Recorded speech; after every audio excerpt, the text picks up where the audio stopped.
رمضان المبارک کے مہینے کوئی آپ لے لیں، کس قدر تیزی کے ساتھ ایک رمضان مبارک، پھر دوسرا، پھر تیسرا، یہ مہینہ ایک ہفتے سے بھی کم لگنے لگا ہے، اور سال تو مہینے کی طرح یوں گزر رہا ہے.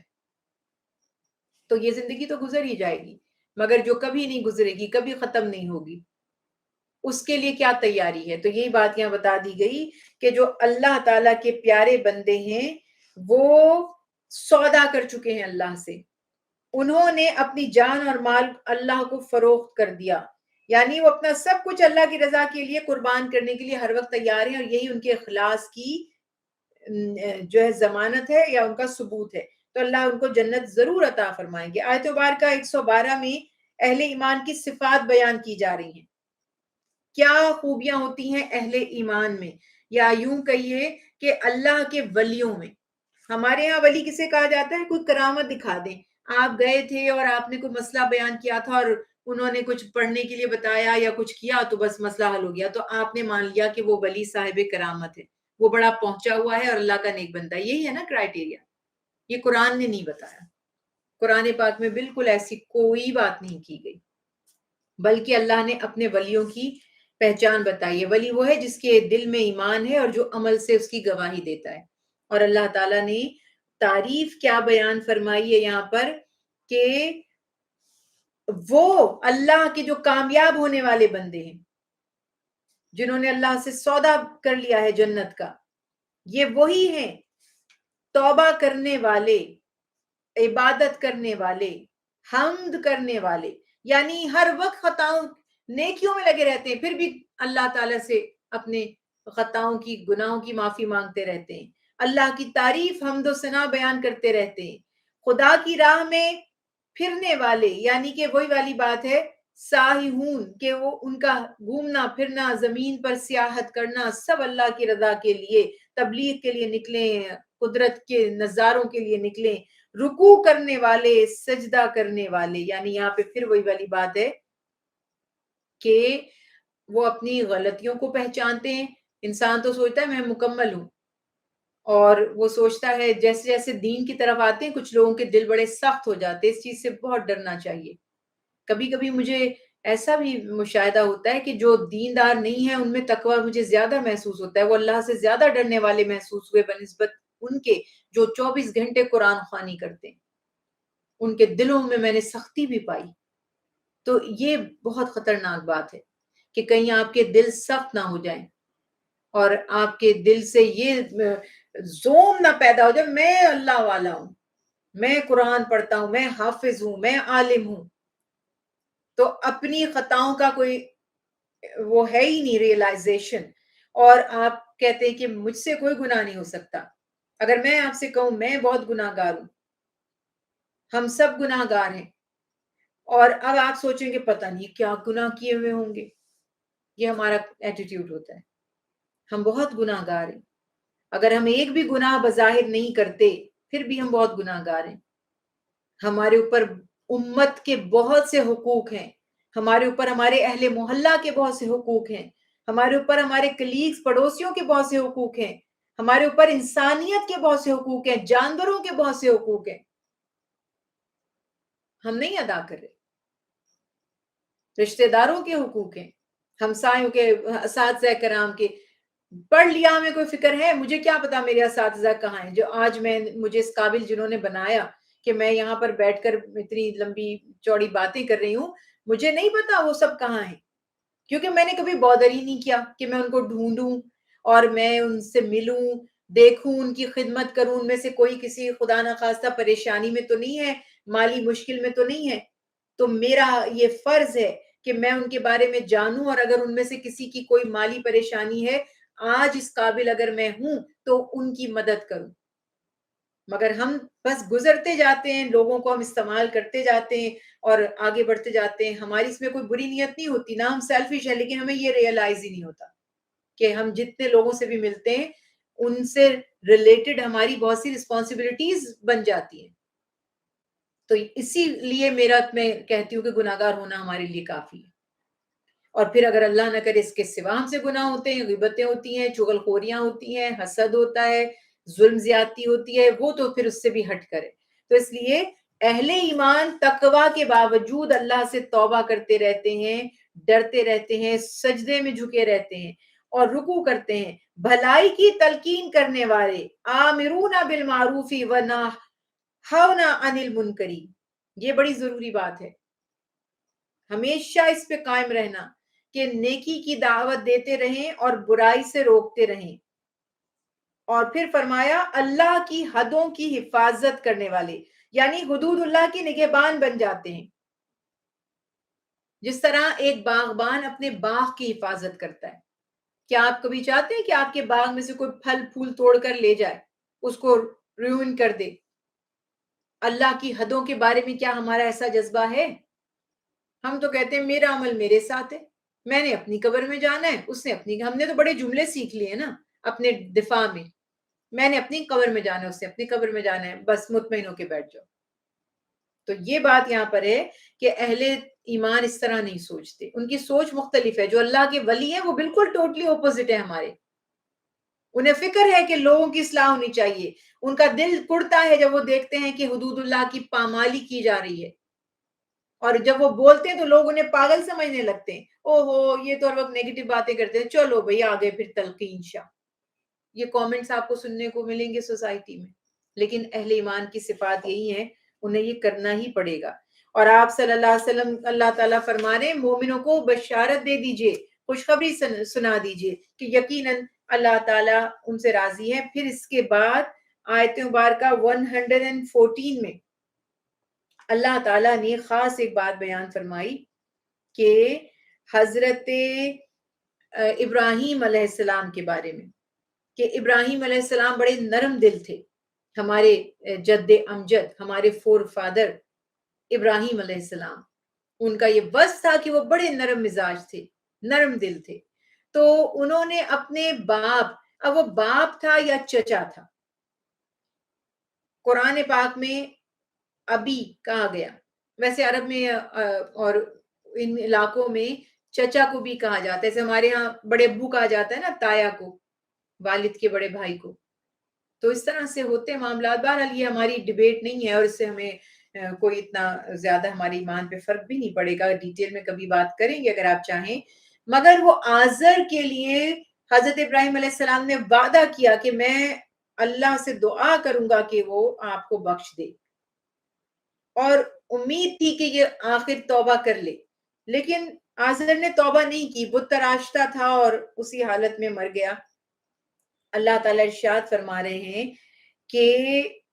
حضرت ابراہیم علیہ السلام نے جو وعدہ فرمایا تھا اس کی پاسداری کے لیے انہوں نے اس کی وفات کے بعد دعا کی. لیکن اللہ تعالیٰ نے ایک قانون مقرر کر دیا کہ جو شرک پر مر جائے یا کفر پر مر جائے، آپ اللہ سے اس کی مغفرت کی دعا نہیں کریں گے. اور اللہ نے فرمایا کہ جو اللہ پر ایمان نہیں لایا، جس نے اللہ کے ساتھ کسی کو شریک ٹھہرایا، وہ اللہ کا دشمن ہے. کیونکہ اللہ کو جو چیز سب سے زیادہ ناپسند ہے، ان الشرک لظلم عظیم، وہ شرک ہے، سب سے زیادہ ناپسند. تبھی تو فرمایا اس سے کم جو گناہ ہوگا میں بخش دوں گا جس کو چاہوں گا. ہر گناہ معاف کیا جا سکتا ہے،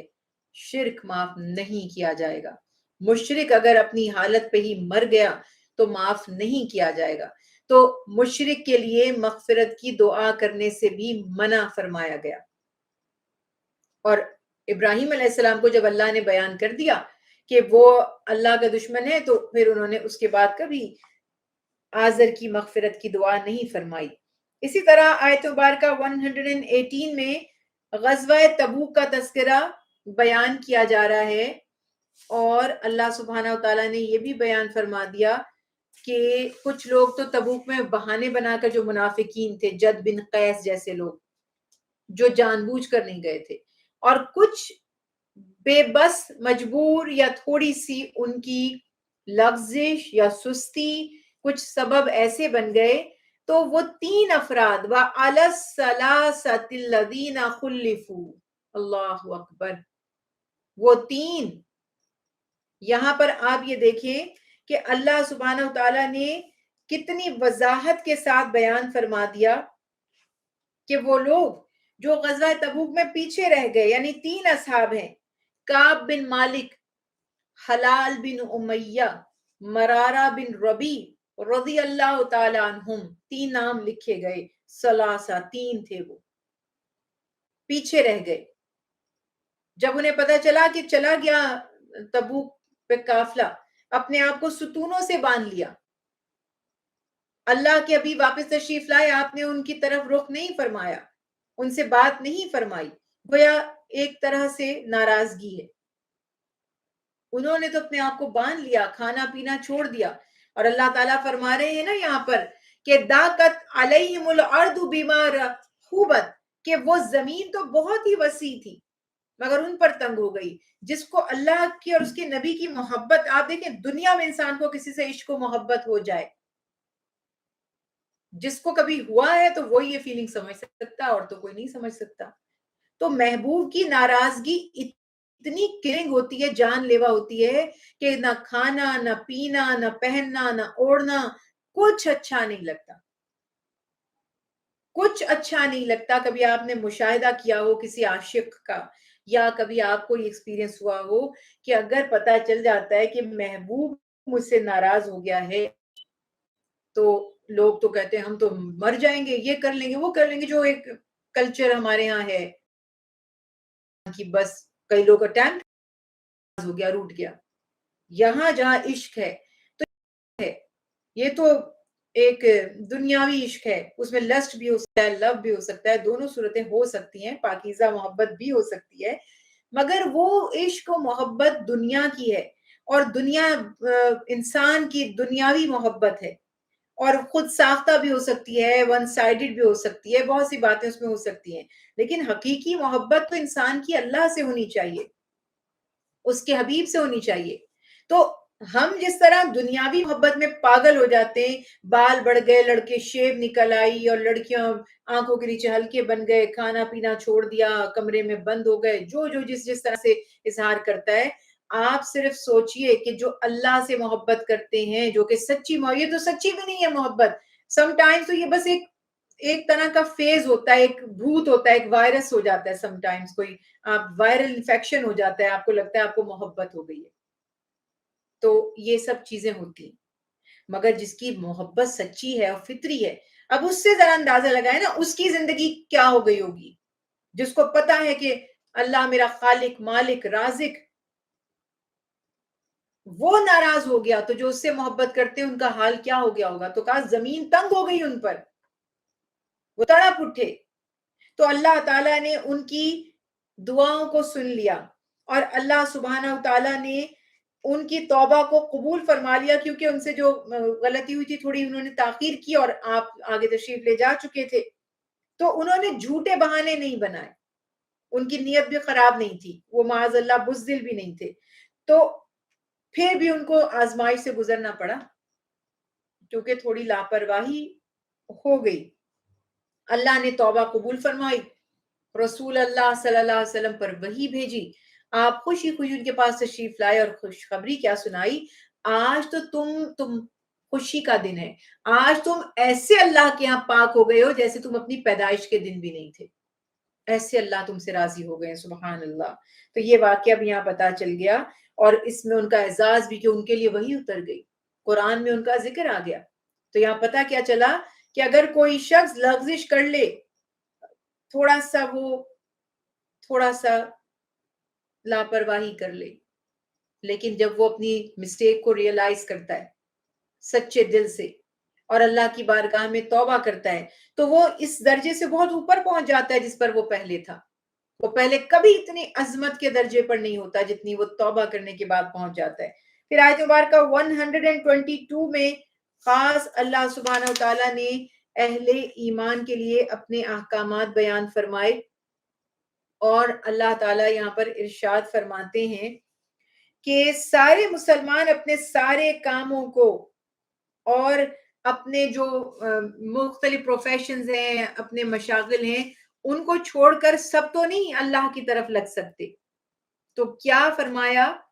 کہ اہل ایمان کے لیے یہ ممکن نہیں کہ سب کے سب نکل کے کھڑے ہوں. تو ایسا کیوں نہ ہوا کہ ان کے ہر گروہ میں سے ایک جماعت نکل کر آتی تاکہ وہ دین میں سمجھ حاصل کرتی، یعنی تفقہ فی الدین، تعلیم دین حاصل کرنا. ہر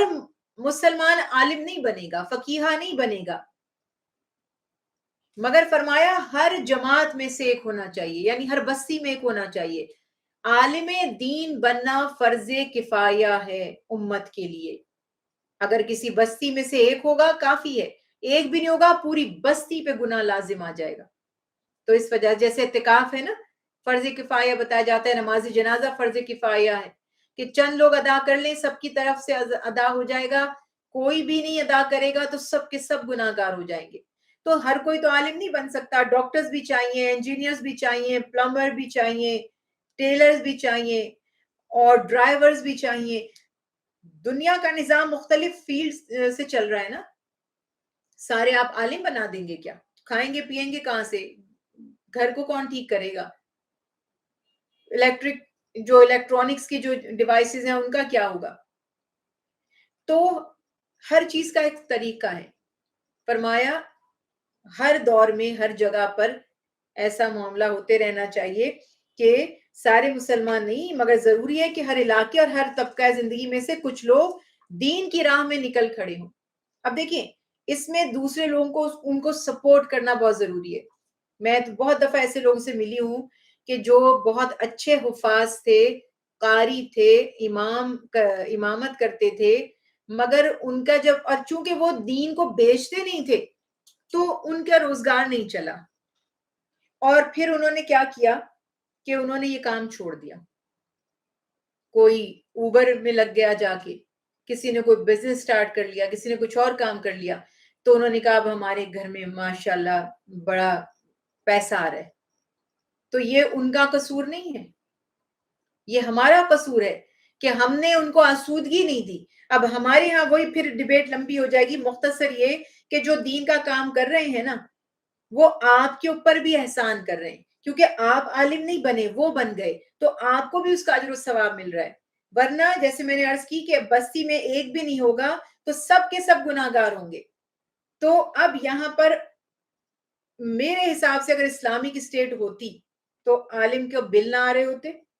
ان کے بچوں کی ایجوکیشن فری ہوتی. جس طرح آپ ابھی بھی دیکھیے کچھ ممالک میں جیسے ملٹری کے لوگ ہیں یا کچھ ایسی فیلڈز کے لوگ ہوتے ہیں کہ ان کے بچوں کی اسکول بھی فیس بھی نہیں ہوتی، ان کا میڈیکل فری ہوتا ہے. یہ ساری فیسلٹیز وہ اپنے پبلک سروس دینے والے کو دیتے ہیں. تو ایک امام اور ایک عالم دین کا یہ ڈیزرو نہیں کرتے کہ آپ ان کو وہ سروسز فری کریں تاکہ وہ آسودہ ہو کر دین کی تبلیغ کریں اور خدمت کریں. تو یہاں پر یہ ہمارے ہاں میٹرز ہیں. اور میں اپنی مثال آپ کو دے سکتی ہوں کہ میں اگر یہ کہتی ہوں کہ میں تبلیغ کے پیسے نہیں لیتی تو میرے ساتھ جو لوگ کرتے ہیں، 2-3 ایگزامپلز دے رہی ہوں. جو لوگ دوسروں سے، میں کچھ کپڑے خریدتی ہوں تو وہ مجھے زیادہ مہنگے بیچتے ہیں، ٹیلر کے پاس جاتی ہوں وہ مجھ سے زیادہ پیسے لیتا ہے، اور کچھ بھی کام کرو تو وہ سمجھتے ہیں کہ یہ تو پتہ نہیں کتنے ان کو پیسے ملتے ہیں، کتنے چیکس ملتے ہیں، عام بندے سے بھی زیادہ. اور وہ آپ سے ایکسپیکٹ کرتا ہے کہ آپ فی سبیل اللہ کام کریں. تو مجھے تو بہت ہی عجیب ایکسپیرینس ہوا ہے کہ میں نے ایک گاڑی خریدنی تھی اور میں نے بتا دیا کہ میں مبلغہ ہوں، تبلیغ کرتی ہوں. اس میں بتانے کا مقصد یہ ہوتا ہے کہ کوئی آپ کے ساتھ چیٹنگ نہ کرے. ظاہر ہے اس نے ڈونیٹ تو کرنی دینی تھی گاڑی ڈیلر نے. مقصد یہ تھا کہ وہ کم از کم ہمیں کوئی اچھی چیز، کہ بھئی ہم رزق حلال کھاتے ہیں اور ہم تبلیغ کا کام فی سبیل اللہ کرتے ہیں، تو آپ ہمیں کوئی اچھی گاڑی دکھا دیں. میں آپ کو اپنے ایکسپیرینس بتا رہی ہوں. اس نے مجھے ایک گاڑی بتائی اور وہ کسی کے ریفرنس سے تھا،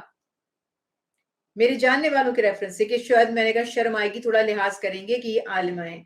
وہ گاڑی جو ایڈ لگا ہوا تھا جتنے لاکھ کا، اس نے مجھے وہی گاڑی 1.5-2 لاکھ بڑھا کے بتائی. اور جب میں نے اس گاڑی کو سرچ کیا تو دیکھا کہ وہ تو اس سے 1.5-2 لاکھ کم میں تو ایڈ لگایا ہے اونر نے. یہ ہمارے دین کا اور یہ ہمارے لوگوں کا حال ہے کہ آپ اتنا دینداروں کی عزت کرتے ہیں اور اتنی آپ ان کو فیورز دیتے ہیں، اور پھر آپ کہتے ہیں کہ ہاں بھئی آپ یہ تو دین کا کام کرتے ہیں تو پیسے نہیں لینے چاہیے. تو ڈبیٹ یہاں پر یہ ہے کہ وہ طبقہ اسی صورت میں آسودگی کے ساتھ اپنی فرائض انجام دے گا کہ آپ ان کو ریلیف دیں، ان کی ذمہ داریوں کو یا تو سنبھالیں، یا پھر آپ ان کو جیسے میں نے عرض کی کہ ان کے لیے یہ فیسلٹیز ہونی چاہیے کہ ان کے لیے فیس نہ ہو، ان کے لیے اکوموڈیشن ہو، کچھ تو ہو۔ تو اس حساب سے بہرحال، لیکن اگر یہ سب چیزیں نہیں ہوں گی، نہ تو عالم محنت کریں گے۔ آج جو ہمارے آپ کو اویلیبل ہے نا عالم، وہ اسی لیے ایسے ہیں کہ آپ ان پہ خرچ نہیں کرتے تو وہ بھی بادر نہیں کرتے کہ وہ دین میں غور و فکر کریں، محنت کریں، کسی مقام پر پہنچے۔ وہ کہتے ہیں جتنا ہمیں ملنا ہے اس کے حساب سے ان کے لیے یہ وظیفے بتا دو اور 2-4 مسئلے بتا دو، اتنا ہی کافی ہے۔ تو بہت زیادہ ڈیپلی میں نے اس پہ مشاہدہ کیا کہ واقعی جو لوگ اپنے علماء کی، اپنے اسکالرس کی رسپیکٹ کرتے ہیں، انہیں آسودگی دیتے ہیں، تو وہ بھی محنت کرتے ہیں اور دین میں آگے بڑھتے چلے جاتے ہیں۔ اللہ ہمیں اپنے دین کو بیچنے سے بھی محفوظ رکھے اور دینداروں کی عزت کرنے اور ان کی خیر خواہی کی بھی توفیق عطا فرمائے۔ اب یہاں پر اللہ سبحانہ وتعالیٰ پھر ارشاد فرماتے ہیں کہ بس کچھ لوگ دین کی راہ میں نکلیں اور دین میں مہارت حاصل کریں تاکہ اپنی قوم کو اللہ تعالیٰ کے عذاب کی خبر دے سکیں، اس سے بچا سکیں، یعنی پورے معاشرے پہ فرض کفایہ ہے۔ آیت مبارکہ 124 میں اللہ تعالیٰ نے فرمایا کہ وہی جو نازل ہوتی ہے آپ صلی اللہ علیہ وسلم پر، اس سے مخلص مسلمانوں کو، مومنوں کو اور زیادہ ایمان میں تقویت ان کو ملتی ہے، ان کے ایمان میں اضافہ ہوتا ہے، اور اس وحی سے، اس قرآن سے جو منافقین اور منکرین ہیں ان کے کفر اور نفاق کی بیماری میں اور اضافہ ہو جاتا ہے۔ پھر سورہ توبہ کی جو 2 آخری آیات ہیں، یہ وہ آیات ہیں کہ شان رسالت کے بارے میں بڑی بابرکت آیات ہیں، اور اللہ سبحانہ وتعالیٰ نے اس میں اپنے حبیب حضرت محمد مصطفیٰ صلی اللہ علیہ وسلم کی اپنی امت سے جو آپ کا تعلق ہے اور جو آپ کی عظمت شان ہے وہ بیان فرمائی کہ بے شک تمہارے پاس ایک اللہ کا رسول تشریف لائے، یعنی ایسے رسول آئے ہیں تمہارا نقصان میں پڑنا ان پر بہت گراں گزرتا ہے، تمہاری بھلائی کے حریص ہیں، یعنی وہ خواہش مند ہیں، سخت ان کو خواہش ہے کہ تمہاری بھلائی ہو جائے، اور نہایت شفقت فرمانے والے، یعنی اللہ تعالیٰ فرماتے بالمؤمنین رؤوف الرحیم کہ وہ مومنوں کے لیے بہت شفقت فرمانے والے اور رحم فرمانے والے ہیں۔ بس اے حبیب صلی اللہ علیہ وسلم آپ فرما دیجئے میرے لیے اللہ ہی کافی ہے، اس کے سوا کوئی معبود نہیں، میں نے اسی پر بھروسہ کیا اور وہی عرش عظیم کا مالک ہے۔ اب یہاں پہ یہ دیکھیے کہ اللہ تعالیٰ فرماتے ہیں کہ تمہارے پاس اللہ کی طرف سے عظیم رسول آ گئے، وہ ایسے رسول ہیں کہ تمہاری خیر خواہی ان کی دلی مراد ہے، وہ دنیا نہیں چاہتے، عرش کے خزانے نہیں چاہتے، وہ صرف تمہاری مغفرت اور تمہاری آسانی چاہتے ہیں اور اسی کے لیے دعائیں کرتے رہتے ہیں۔ اور فرمایا کہ اگر یہ لوگ ایسے رؤوف اور رحیم نبی سے منہ پھیرتے ہیں تو اے حبیب صلی اللہ علیہ وسلم آپ فرما دیجئے میرے لیے اللہ کافی ہے اور اس کے سوا کوئی عبادت کے لائق نہیں، میں تو اسی پر بھروسہ کرتا ہوں۔ اور یہی بات یہاں پر بیان کر دی گئی کہ اللہ سبحانہ و تعالی نے اتنی بڑی نعمت، اتنا بڑا انعام اپنے پیارے حبیب حضرت محمد مصطفیٰ احمد مجتبیٰ نبی کریم صلی اللہ علیہ وسلم کی صورت میں ہمیں عطا فرمایا۔ بڑی پیاری آیات ہیں، تلاوت کرتے رہا کریں تاکہ اللہ کے حبیب کی محبت ہمارے دلوں میں پیدا ہو۔ اللہ تعالی ہمیں حب رسول عطا فرمائے اور عمل کی توفیق بھی عطا فرمائے۔ اس کے بعد سورہ یونس ہے، بسم اللہ الرحمن الرحیم۔ حضرت یونس علیہ السلام کے نام پر سورہ ہے، مکی سورتوں میں سے ہے، مصحف کی ترتیب کے اعتبار سے 10ویں سورہ ہے، جبکہ نزولی ترتیب کے اعتبار سے اس کو 51 نمبر بتایا گیا ہے کہ جب نازل ہوئی تو 51 پہ تھی۔ اس صورت میں حضرت یونس علیہ السلام جو اللہ کے نبی تھے اور ان کو اللہ سبحانہ وتعالیٰ نے اپنی قوم کی ہدایت کے لیے بھیجا،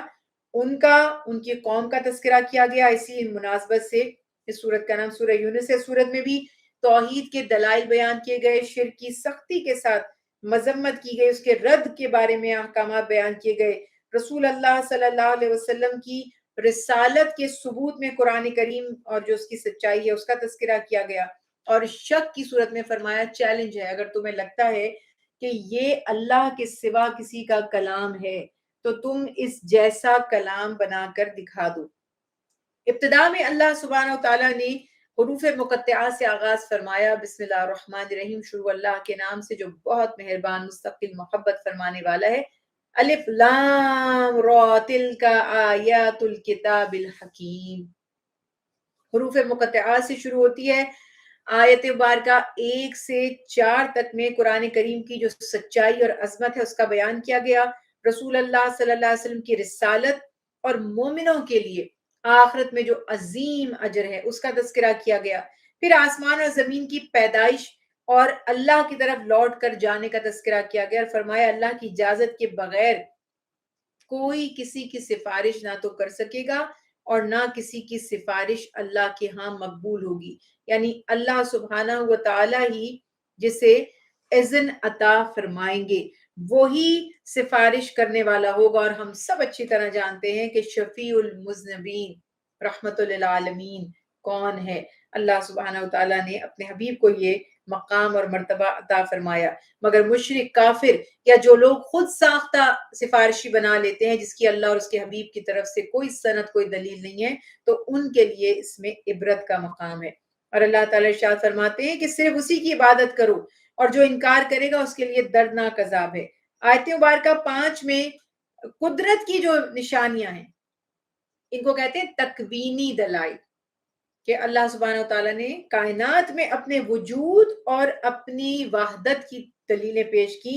سورج روشنی دینے والا، چاند پوری دنیا پر چھایا ہوا ہے اور روشن ہے، اس کی منزلیں مقرر کی، لوگ اسے حساب رکھتے ہیں دنوں کا، مہینوں کا، سالوں کا، اور فرمایا کہ یہ جو رات اور دن کا آنا جانا ہے اور زمین اور آسمان کی پیدائش ہے، اس میں اہل تقوی کے لیے جو عقل رکھتے ہیں، جو پرہیزگار ہیں، ان کے لیے اللہ سبحانہ تعالیٰ نے اس میں بڑی نشانیاں رکھی ہیں اگر وہ غور کریں تو۔ اور اسی طرف آیت مبارکہ 11 میں بتایا کہ لوگ دنیا کے مفادات طلب کرنے میں جلد بازی کرتے ہیں، اگر اللہ تعالیٰ انہیں ان کے برے اعمال کے نتیجے میں سزا سنائیں تو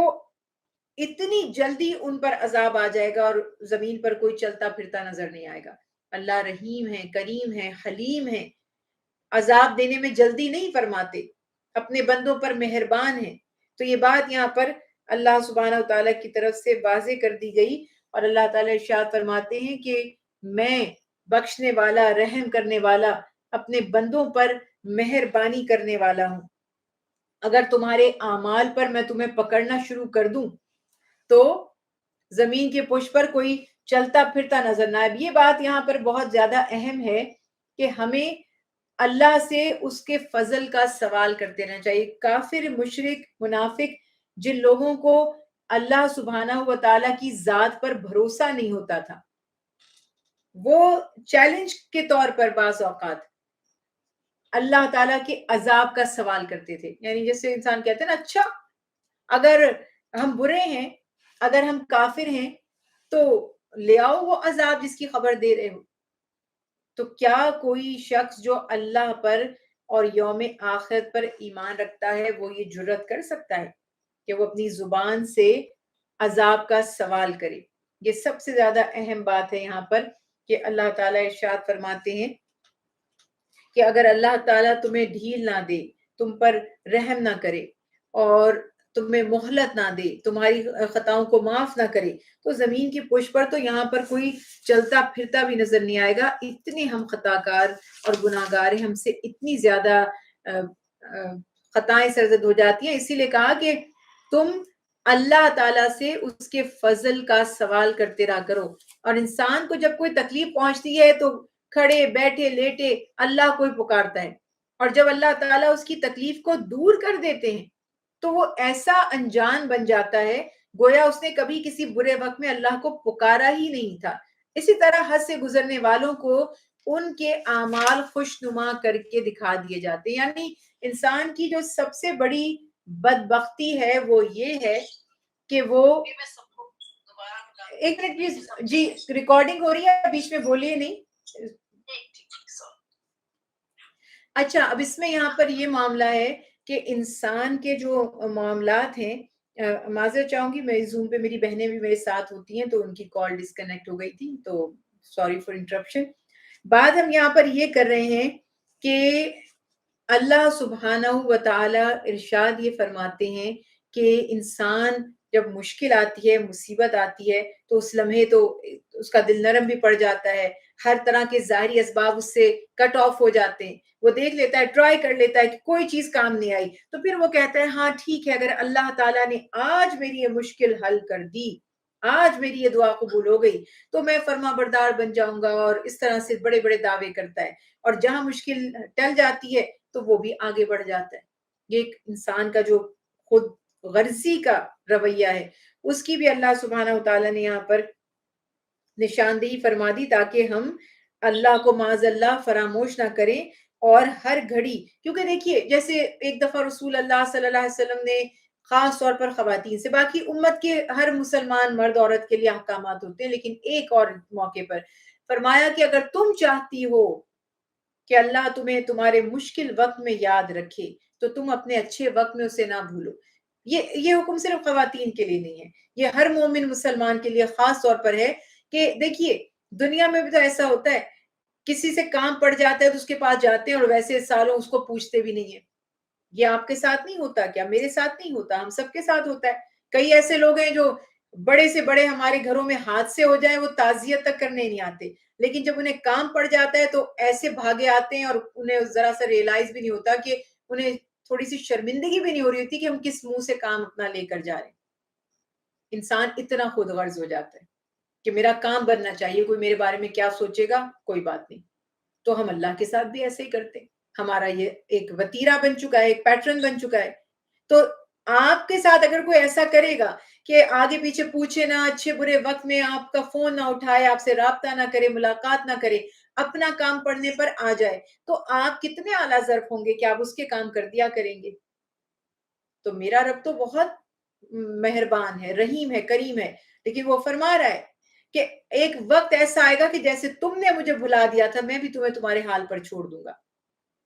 تم نے مصیبت پڑنے پر مجھے پکارا، اور جب مصیبت ٹل گئی تو ایسے انجان بن گئے جیسے کبھی پکارا نہیں تھا۔ کیا تم بے نیاز ہو گئے کہ وہ مصیبت تم پر دوبارہ نہیں آ سکتی؟ کیا تمہیں پھر دوبارہ میری بارگاہ میں حاضر ہونے کی ضرورت نہیں پیش آ سکتی؟ تو یہ رویہ انسان کو محتاط بناتا ہے، اور اس کو یہ بات یاد بھی رکھنی چاہیے کہ جو ایک دفعہ عذاب ٹال سکتا ہے دوبارہ عذاب لا بھی سکتا ہے۔ اور پھر آیت مبارکہ 13 میں اللہ سبحانہ وتعالیٰ فرماتے ہیں کہ پچھلی امتوں کے رسولوں پر جو لوگ ایمان نہیں لائے اور انہوں نے جو زیادتیاں کی، ظلم کیے، ان کے سبب اللہ تعالیٰ نے ان قوموں کو ہلاک کر دیا۔ پچھلی قوموں پر عذاب کے واقعات ہمارے سامنے بیان کیے گئے، اور یہ کہ اب ہم نے تم کو ان کے بعد زمین میں جانشین بنایا، تاکہ ہم ظاہر کر دیں کہ تم کیسے کام کرتے ہو۔ اچھا دیکھیے، یہاں اگر میں اس کو عربی میں پڑھوں نا، تو اکثر آپ نے آپ کے گھروں میں جو قرآن پاک ہیں تو اس میں آپ یوں ترجمہ پڑھیں گے کہ اللہ سبحانہ تعالیٰ جان لے کہ کون تم میں سے عمل کرنے والا ہے۔ تو یہاں پہ یہ بات ہمیشہ یاد رکھیے گا، اللہ سبحانہ تعالیٰ تو ہمیشہ سے ہی جانتے ہیں، وہ تو ایک بچہ بھی پیدا نہیں ہوا ہوتا تو اللہ تعالیٰ کو اچھی طرح سے پتا ہوتا ہے کہ کون کیسا کام کرنے والا ہوگا،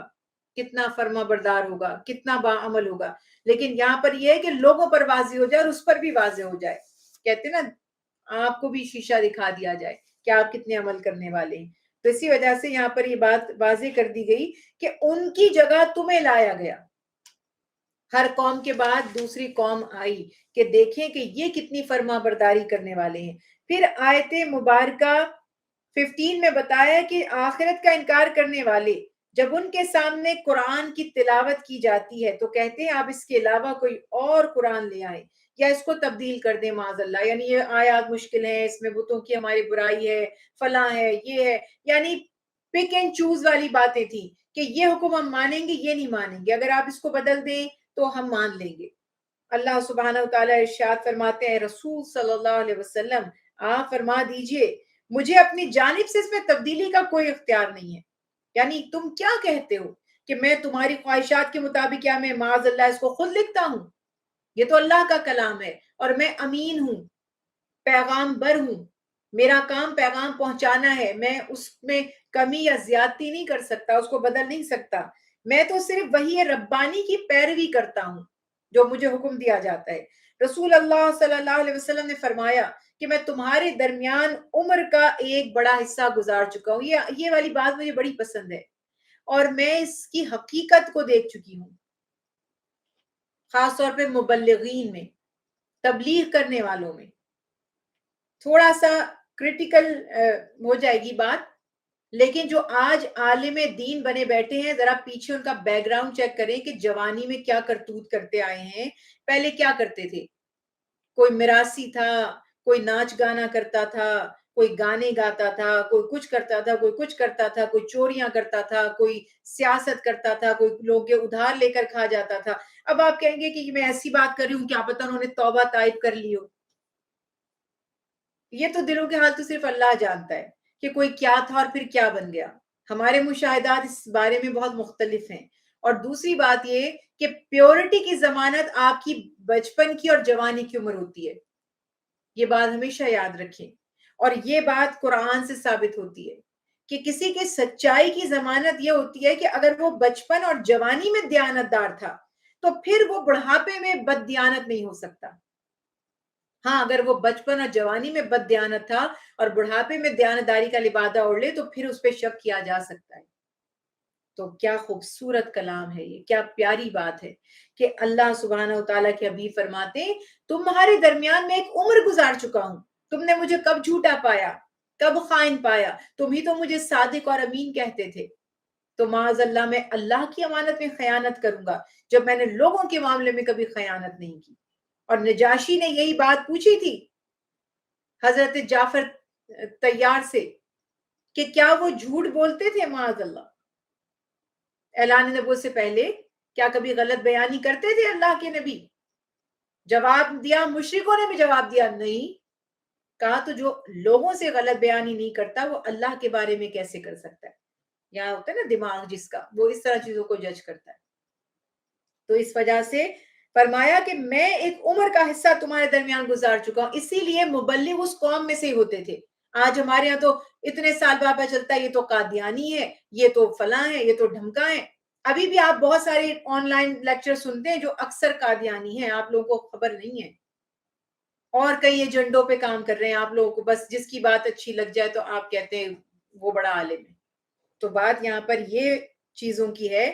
کہ واضح طور پر بتا دیا کہ جو نبی تشریف لاتے تھے اسی قوم میں سے، تاکہ ان کا پاسٹ لوگوں کے پاس ہو، میرے آپ کی طرح نہیں ایک آیا اور 10 سال بعد خط لکھ کے چلا گیا میں تو فلاں تھا، میں تو ہندو تھا، میں تو کافر تھا، میں تو ڈھمکا تھا، میں تو جاسوس تھا۔ ایسے بہت دفعہ واقعات ہو چکے ہیں۔ تو محتاط رہیں، اور جس کا بیک گراؤنڈ پتا ہو، بچپن پتا ہو، جوانی پتا ہو، تو اس کے اوپر آپ زیادہ بہتر طور پر ٹرسٹ کر سکتے ہیں۔ اور رسول اللہ صلی اللہ علیہ وسلم نے فرمایا کہ میں نے تمہارے درمیان اپنی عمر کا ایک حصہ گزارا، کیا تم نہیں سمجھتے؟ یعنی 40 سالہ زندگی میں تم نے میرے قول و فعل میں کیا دیکھا، کردار میں کون سی کمی یا معاذ اللہ کوئی نقص یا عیب دیکھا؟ پھر آیت مبارکہ 18 میں فرمایا کہ مشرک اللہ کو چھوڑ کر ایسے باطل معبودوں کو پوجتے ہیں جو انہیں نفع نقصان نہیں پہنچا سکتے، وہ بے بس ہیں، وہ تو تم نے خود بنائے ہیں، وہ تو خود اپنے وجود کے بھی لیے تمہارے محتاج ہیں، اور کہتے ہیں کہ یہ اللہ کے پاس ہماری سفارش کریں گے۔ یہاں پر یہ دیکھیں، اللہ والے سفارش کر سکتے ہیں، انبیاء علیہ السلام سفارش کر سکتے ہیں، قرآن سفارش کر سکتا ہے، حجر اسود جو ہے حجر اسود سفارش کر سکتا ہے، حافظ قرآن سفارش کر سکتے ہیں، بیٹیاں سفارش کر سکتی ہیں، یتیم سفارش کر سکتے ہیں، عالم دین سفارش کر سکتے ہیں، مگر یہ سب صرف وہی سفارش کریں گے جو خود اللہ کے مقرب ہوں گے، اس کے قریب ہوں گے۔ اور انسان اور یا اللہ تعالیٰ کی طرف سے کوئی اپوائنٹڈ ہو، تو آپ نے ایک مجسمہ بنایا، اس کا ایک نام رکھ دیا، اور پھر آپ اس کی عبادت میں لگ گئے اور آپ نے کہا یہ مجھے اللہ سے قریب کر دے گا۔ اس چیز کی سختی کے ساتھ نفی کی گئی، اور اللہ سبحانہ وتعالی ارشاد فرماتے ہیں کہ یہ تو نفع نقصان پہنچانے کی طاقت نہیں رکھتے، اور وہ کہتے ہیں کہ اللہ کے پاس ہماری سفارش کرنے والے ہیں اور بات یہی ہے کہ مشرکوں کے بت اور تمام جھوٹے معبود من دون اللہ، اللہ کے سوا، دیکھیں بعض لوگ کہتے ہیں نا اولیاء اللہ کو آپ سفارشی کہہ رہے ہیں، تو یہ دیکھو من دون اللہ، اللہ کو چھوڑ کر.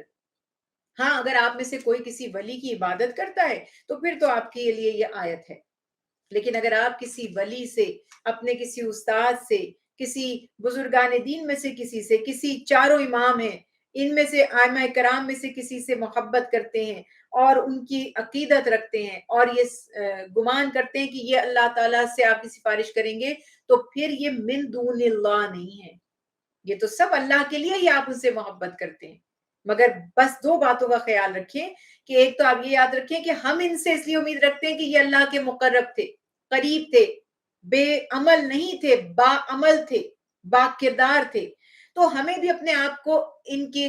سانچوں میں ڈھالنے کی کوشش کرنی ہے، اپنے نبی کی پیروی کرنی ہے، اہل ایمان کی پیروی کرنی ہے، تبھی انشاءاللہ ان کی نسبت اور سفارش ہمارے کام آئے گی. اور معاذ اللہ اگر کوئی اللہ کو چھوڑ کر نماز روزہ نہ کرے اور کہ بس یہ مجھے بچا لیں گے، تو پھر اللہ تعالیٰ رحم فرمانے والا ہے. اور اللہ تعالیٰ فرماتے ہیں جبکہ رسول اللہ صلی اللہ علیہ وسلم، انبیاء کرام اللہ تعالیٰ کے مقرب بندے ہیں، اللہ تعالیٰ کے اذن سے اللہ کی بارگاہ میں وہ سفارش کریں گے. اللہ کے مقرب بندوں کو اور انبیاء کو اس آیت کے زمرے میں نہ لایا جائے، اس بات کی ہمیں احتیاط کرنی چاہیے. آیت مبارکہ 22 میں اللہ تعالیٰ نے اپنی مختلف نعمتوں کا تذکرہ کیا، دریاؤں کا، اس میں کشتی کا چلنا، سفر کرنا، بارش کا برسنا، اس سے انسانوں اور جانوروں کی جو خوراک ہے، پھل پھول پیڑ پودوں کا نکلنا، یہ تمام چیزیں. اور انسان کی فطرت ہے کہ طوفان کے گرداب میں پھنس جاتا ہے یا کسی سمندر کی گہرائی میں پھنس جاتا ہے تو اللہ کے سوا وہ کسی کو نہیں پکارتا، لیکن جب مصیبت ٹل جاتی ہے تو اللہ تعالیٰ کی نافرمانی شروع کر دیتا ہے. اللہ تعالیٰ نے فرمایا ایسا بھی ہوتا ہے کہ کبھی تیار فصل اچانک کسی آفت کے نتیجے میں تباہ و برباد ہو جاتی ہے، حالانکہ انسان سوچ رہا ہوتا ہے بس وہ تو اپنا منافع کیلکولیٹ کر رہا ہوتا ہے کہ اتنی دفعہ مجھے آمدنی حاصل ہو جائے گی، جبکہ ابھی فصل اس نے کاٹی بھی نہیں ہوتی، کہ اچانک اس پر کوئی آفت آ جاتی ہے اور یہ اللہ کے اختیار میں ہے. پھر آیت مبارکہ 26 میں بتایا کہ قیامت کے دن نیک اعمال کرنے والوں کو اللہ تعالیٰ ان کا بہترین اجر عطا فرمائیں گے، بھرپور جزا ملے گی. اور جنہوں نے دنیا میں برے کام کیے ان کے چہروں پر ان کے کاموں کے سبب سیاہی چھا رہی ہوگی. اور اللہ سبحانہ و تعالیٰ ارشاد فرماتے ہیں آیت مبارکہ 28 میں قیامت کے دن مشرکین اور ان کے معبودوں کے درمیان پھوٹ پڑ جائے گی. معبودوں کی ان کی عبادت، وہ کہیں گے کہ ہمیں تو پتہ بھی نہیں تھا کہ انہوں نے ہمیں پوجا، ہمیں کیا، ہم نے تو نہیں کہا تھا ہماری عبادت کرو. بت بنا لیے، بتوں کو بھی قوت گویائی مل جائے گی اور پھر تاکہ حجت تمام ہو جائے اور ان کو بھی جہنم کا ایندھن بنا دیا جائے گا. اگر ہم انبیاء علیہ السلام کے بارے میں ایسی بات سوچیں، اس کی اس حد تک بات کلیئر ہوگی کہ انبیاء علیہ السلام یا اولیاء الزام اگر معاذ اللہ لوگ ان کو پوج رہے تھے تو قیامت کے دن وہ کہیں گے یا اللہ آپ گواہ ہیں کہ ہم نے تو انہیں نہیں کہا تھا کہ ہمیں خدا بنا لو، ہم نے انہیں کب یہ درس دیا تھا، کب یہ واعظ کیا تھا. جیسے عیسیٰ علیہ السلام سے اللہ فرمائیں گے کہ آپ نے کہا تھا کہ میں اور میری ماں خدا ہیں، یا اللہ میں نے کہا ہوتا تو آپ کو خبر ہوتی. مطلب یہ تھا کہ ان کو کس نے بتایا کہ عیسیٰ علیہ السلام اور ان کی جو والدہ ہیں وہ خدا ہیں، یہ کیوں پوچھنے لگے انہیں. تو جنرل بات یہاں پر پھر یہی ہے کہ اللہ کے سوا کسی کی عبادت نہیں کی جا سکتی. اور اس کے بعد اللہ سبحانہ وتعالیٰ آیت مبارکہ 31 میں بتاتے ہیں کہ اگر ان مشرکوں سے پوچھا جائے کہ زمین آسمان سے روزی کون عطا کرتا ہے یا موت اور زندگی کس کے قبضے میں ہے، نظام کائنات کون چلا رہا ہے، تو ان کے منہ سے نکلے گا اللہ تعالیٰ. یہ کبھی دعویٰ نہیں کریں گے کہ ان کا کوئی بت ہے. فرمایا پھر کہاں بہکے جا رہے ہو، کیوں بھٹکتے ہو، کیوں راستہ چھوڑ کر اللہ کے سوا اوروں کو شریک بنا لیتے ہو. پھر یہ بھی بتایا کہ پہلی بار اسی نے پیدا کیا تھا. اگر تمہیں دوبارہ پیدا ہونے پر تعجب ہے تو پہلی بار کی پیدائش پر تعجب کیوں نہیں کرتے. جو پہلے پیدا کر سکتا ہے وہ دوبارہ بھی بنائے گا. تو تم حق کو چھوڑ کر اپنے گمراہ خیالات کی پیروی کیوں کرتے ہو. قرآن کی حقانیت کے بعد پھر منکرین کو چیلنج دیا جا رہا ہے کہ اگر تمہیں یہ محسوس ہوتا ہے کہ یہ اللہ کے سوا کسی کا کلام ہے تو تم اس کے جیسی ایک صورت بنا کر دکھا دو. پھر بار بار اللہ کی قدرت اور آخرت کے بارے میں تنبیہ کی جا رہی ہے. اللہ نے رسول کریم صلی اللہ علیہ وسلم سے فرمایا آپ ان سے فرما دیجئے تم لوگ جو مطالبہ کرتے ہو، یعنی کہتے تھے نا اچھا اگر ہم جھوٹے ہیں تو عذاب کب آئے گا یا قیامت کب آئے گی، کہا کہ اللہ تمہاری جلد بازی سے تم اپنے فیصلے کو نہیں بدلے گا، عذاب کا وقت بھی مقرر ہے اور قیامت کا دن بھی مقرر ہے، یعنی اگر ہم جواب نہیں دیں گے تو کیا تم ہمیں جھوٹا سمجھو گے؟ تو تم پر سچ ثابت کرنے کے لیے ہم ایسا کچھ نہیں کریں گے۔ اللہ کا نظام برحق ہے، قیامت جس دن آنی ہے اسی دن آئے گی، اور عذاب کا بھی جو وعدہ ہے وہ اسی وقت آئے گا۔ اللہ سبحانہ وتعالیٰ اپنے فیصلے نہیں بدلتا۔ اور پھر فرما دیجئے میں اپنی ذات کے لیے نفع اور نقصان کا کوئی ذاتی اختیار نہیں رکھتا، یعنی میں کب دعویٰ کرتا ہوں، میں تو خود اللہ کی فرما برداری کرتا ہوں، عاجزی کرتا ہوں۔ اب آپ دیکھیں اللہ تعالیٰ نے اپنے حبیب کو عرش کے خزانے پیش کیا، فرمایا قبول فرما لیں تو کوئی آخرت میں اجر میں کمی نہیں ہوگی، جنت کی کنجیاں پیش کر دی، جنت میں جانے کا اختیار، ہر نعمت، لیکن فرمایا انہیں کہہ دیجئے کہ یہ سب میرے رب کی عطا ہے، میں نے کبھی دعویٰ نہیں کیا کہ اللہ کی عطا کیے بغیر میں خود کسی چیز کا مالک بن سکتا ہوں، اللہ تعالیٰ ہی عطا کرنے والا ہے، میرا ذاتی کوئی اختیار نہیں، مگر جو کچھ ہے اللہ کا ہے۔ ہر امت کے لیے ایک وقت مقرر ہے، جب وہ مقررہ وقت آئے گا تو نہ ایک سیکنڈ آگے بڑھے گا اور نہ پیچھے ہٹے گا۔ تو کہا کہ کیا تم لوگ ایمان لانے کے لیے عذاب الہی کا انتظار کر رہے ہو؟ اور اگر تم عذاب دیکھ کر یقین کرو گے تو اس وقت تمہارا یقین کرنا تمہیں کوئی فائدہ نہیں دے گا۔ اور پھر آخرت کی مشکل گھڑی کی طرف متوجہ کیا جا رہا ہے کہ جس شخص نے اپنے اوپر اپنی بدعمالیوں کی وجہ سے ظلم کر رکھا تھا، قیامت کے دن اگر وہ اس اپنے عذاب کو ٹالنے کے لیے پوری زمین جو کچھ بھی اس کے پاس ہے، اگر وہ ساری دولت بھی اس کے قبضے میں آ جائے اور وہ فدیے میں دینا چاہے تو اس سے فدیے کے طور پر وہ قبول نہیں کیا جائے گا۔ لیکن پھر وہی والی بات ہے، دنیا میں خرچ کرتا، اللہ کی رضا چاہتا تو ضرور اس کو مغفرت ملتی۔ پھر آیت مبارکہ 41 سے 44 میں بتایا کہ آپ ان میں سے بعض لوگوں کو دیکھتے ہیں کہ وہ آپ کی بات تو سن رہے ہیں، جیسے منافقین اور اہل کتاب مجلسوں میں آ کر بیٹھ جاتے تھے، لیکن سننے کے لیے نہیں بیٹھتے تھے، جاسوسی کرنے کے لیے، مذاق اڑانے کے لیے، اور ایسے ہی بس۔ تو کہا کہ دل کے کانوں سے نہیں سنتے، نہ دل کی آنکھوں سے دیکھتے ہیں، ان کا دیکھنا سننا بے فائدہ ہے، یعنی سن کر سن ہو گئے، ہم بیان سن رہے ہیں، درس سن رہے ہیں، لیکچر سن رہے ہیں، لیکن دل میں کتنا اتر رہا ہے؟ یہ بڑا اہم ہے کہ دل کی آنکھوں سے دیکھیں اور دل کے کانوں سے سنیں۔ جیسے ہمارے یہ کان ہے نا اور آنکھیں ہیں، تو ہمارے دل یا ہماری روح کے بھی کان اور آنکھیں ہیں، تو جو چیز دل میں اتر جائے گی اسی کا ہی فائدہ ہوگا۔ پھر اللہ سبحانہ وتعالیٰ آیت مبارکہ 45 میں فرماتے ہیں کہ قیامت کے دن کفار یہ سمجھیں گے کہ دنیا میں ایک دن یا اس سے کم گھڑی رہے تھے، اتنی کم لگے گی زندگی آخرت کے مقابلے میں دنیا کی۔ پھر آیت مبارکہ 57 میں فرمایا قرآن مجید کی شان ہے کہ تمہارے پاس تمہارے رب کی طرف سے ایک عظیم نصیحت آ گئی جو دلوں کی بیماریوں کے لیے شفا ہے، دلوں کے روگ، کفر، نفاق، شرک، ہر نجاست کو پاک کرنے والی کتاب ہے، اس میں مومنوں کی جسمانی، روحانی سب بیماریوں کا علاج ہے۔ لیکن قرآن علاج کرنے کے لیے یا ٹوٹکے کرنے کے لیے تو نہیں اترا، ہدایت کے لیے اترا ہے، مگر ہے اس میں ہر طرح سے شفا ہی شفا ہے، مومنوں کے لیے ہدایت بھی ہے، رحمت بھی ہے۔ پھر آیت مبارکہ 58 میں فرمایا اللہ کی فضل اور اس کی رحمت پر چاہیے کہ خوشیاں منائے، یعنی یہ وہ والی آیت ہے، آیت مبارکہ 58 جس کو ہم استدلال کرتے ہیں نا اکثر، جب نبی کریم صلی اللہ علیہ وسلم کی ولادت کا بھی تذکرہ کرتے ہیں تو اس پر بھی کچھ لوگ یہ کہتے ہیں کہ اللہ سبحانہ وتعالیٰ نے تو حکم دیا ہے کہ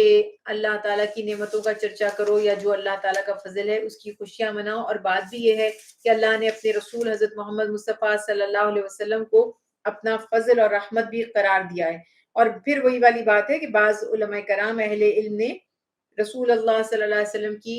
پیدائش پر خوش ہونے یا خوشی منانے کے لیے اس آیت کا بھی جواز دیا۔ آیت مبارکہ 59 میں کفار کے حلال اور حرام کے خود ساختہ جو فیصلے ہیں کہ تم خود اپنے اوپر چیزیں حلال اور حرام کر دیتے ہو اور پھر اس کو اللہ سے منسوب کر دیتے ہو، یہ سخت کفر ہے اور گناہ ہے۔ اس کے بعد اللہ تعالیٰ کے علم کے مطابق یہاں پہ پھر یہی بات بتا دی گئی کہ غلط فہمی میں مبتلا لوگوں کی غلط فہمی کا ازالہ کرتے ہوئے اللہ تعالیٰ فرما رہے ہیں کہ تمہارا کوئی عمل چھوٹا ہو یا بڑا، آسمان یا زمین میں کوئی بات جو تمہارے دل میں ہے، تمہارے ذہن میں ہے، اللہ سے چھپی ہوئی نہیں، اللہ کے علم سے پوشیدہ نہیں ہے، وہ دلوں کے حال جانتا ہے۔ پھر آیت مبارکہ 63 میں اللہ سبحانہ و تعالی نے اپنے پیارے محبوب بندوں کی، یعنی جو جن کو ہم کہتے ہیں نا کہ اللہ کے محبوب ہیں، اولیاء اللہ ہیں، ان کی تعریف فرمائی، الا ان اولیاء اللہ لا خوف علیہم ولا هم یحزنون الذین آمنوا وکانوا یتقون، کہ اللہ کے ولی کون ہیں؟ جو ایمان لاتے تھے اور تقوی اختیار کرتے تھے، بے حد عمل کرنے والے، اللہ سبحانہ و تعالیٰ کو راضی کرنے والے، ایسے لوگوں پر کوئی غم نہیں ہوگا، کوئی انہیں پچھتاوا نہیں ہوگا اپنی گزری ہوئی زندگی کا،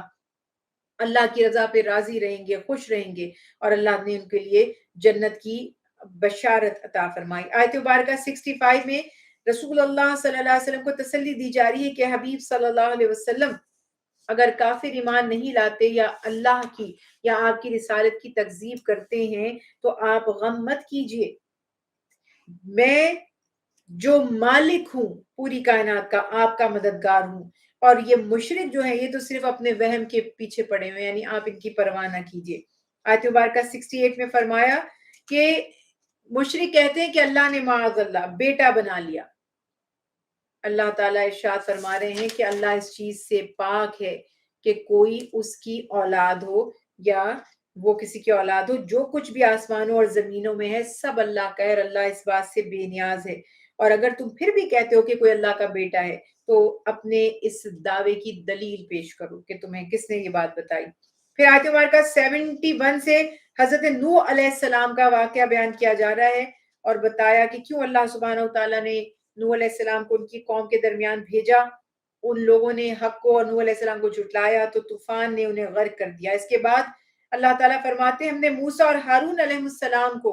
فرعون اور اس کی قوم کے لیے بھیجا، انہوں نے بھی حق کی دعوت دی، اس قوم نے بھی نوح علیہ السلام کی قوم کی طرح تکبر کیا اور انکار کر دیا، تو قوم فرعون نے موسیٰ علیہ السلام سے جو معجزات تھے ان کو جادو قرار دے کے مقابلہ بھی کروایا، اور وہ سارے واقعات جو ہم پہلے بھی بیان کر چکے ہیں بیان کیے گئے۔ موسیٰ علیہ السلام نے اپنی قوم سے کہا کہ جو ایمان لائے ہیں وہ اللہ پر توکل کریں، اور پھر انہوں نے دعا بھی کی کہ ہم اللہ پر بھروسہ کرتے ہیں، اور اے پروردگار آپ ہمیں ظالموں کی قوم کے لیے آزمائش نہ بنائیں، ہمیں ان ظالموں سے فرعونیوں سے محفوظ رکھیں۔ تو اللہ تعالیٰ نے ان کو نجات بھی عطا فرمائی اور حکم دیا کہ مصر میں اپنی قوم کے لیے گھر بناؤ اور اپنے گھروں میں عبادت گاہیں اور نماز کی جگہ قائم کرو اور نماز کو آباد کرو۔ پھر حضرت موسیٰ علیہ السلام کی قوم کا تذکرہ، فرعونیوں کا جو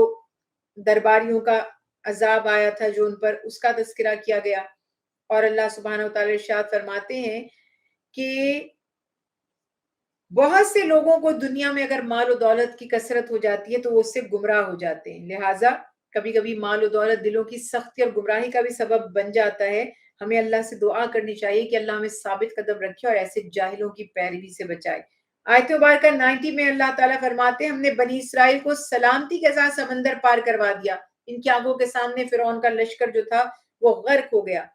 اور اب انہیں چاہیے تھا کہ اللہ پر صدق کے دل سے ایمان لے آتے، اور فرعون کا وہی والا واقعہ کہ جب مر رہا تھا، ڈوب رہا تھا، تو کہتا ہے کہ میں ایمان لاتا ہوں ہارون اور موسیٰ کے رب پر، تو وہ بھی بات واضح ہو گئی۔ حدیث مبارکہ میں بھی ہے کہ جب موت کی جب شروع ہو جاتا ہے نا موت کی کیفیت، یعنی کہ انسان مرنے والا ہو رہا ہوتا ہے، اس وقت اگر غرغرہ کی کیفیت طاری ہو جائے، سکرات موت ہو جائے، اور بندہ جو پہلے تائب نہیں ہوا تھا، اسے توبہ نہیں کی تھی، اب وہ کہتا ہے میں ایمان لے آیا، تو ایسا ایمان کوئی نفع نہیں دیتا، اور اللہ نے اس کی ڈیڈ باڈی کو محفوظ کر دیا تاکہ لوگوں کے لیے وہ عبرت بن جائے۔ اور آج بھی جو بات بتائی جا رہی ہے کہ مصر میں آج بھی وہ ممی جو ہے فرعون کی محفوظ کی گئی ہے۔ آیت مبارکہ 96 میں اللہ تعالیٰ نے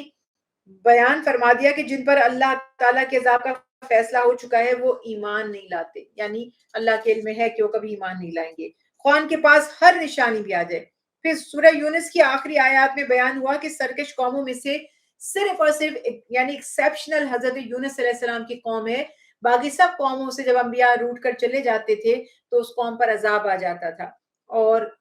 یہ واحد قوم تھی کہ جیسے ہی یونس علیہ السلام ان سے جدا ہوئے اور انہوں نے دیکھا کہ اب یونس علیہ السلام ناراض ہو کر چلے گئے تو سمجھ گئے کہ اب ہم پر عذاب آئے گا،